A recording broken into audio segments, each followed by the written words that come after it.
Hi guys, আজকে আমি আপনাদের সাথে শেয়ার করব ইলিশ মাছের লেজ ভর্তা। সো এখন ইলিশের সিজন আর সবাই এখন কম বেশি ইলিশ মাছ খাচ্ছে। সো সবার বাসায় ইলিশ মাছ আছে। সো আপনারা খুব ইজিলি ইলিশ মাছের লেজটা ভর্তা করতে পারবেন। এটা মাওয়ার দিকে অনেক ফেমাস একটা খাবার।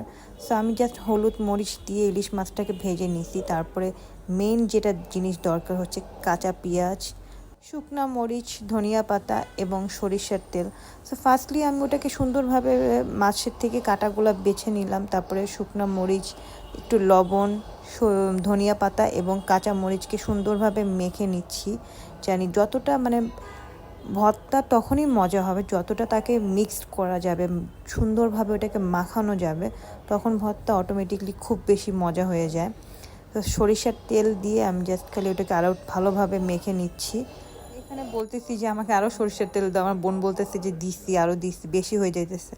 সো পরে আর সরিষার তেল লাগে নাই, কারণ অনেক বেশি সরিষার তেল ছিল। সো মিক্স করে জাস্ট ভর্তাটা দিয়ে গরম ভাত দিয়ে আমরা সবাই মিলে দুপুরে একসাথে খাইলাম। সো খুবই ভালো লাগছে। সো আপনারাও চাইলে এইটা ট্রাই করে দেখতে পারেন, খুবই মজা হয়, খুবই মজা।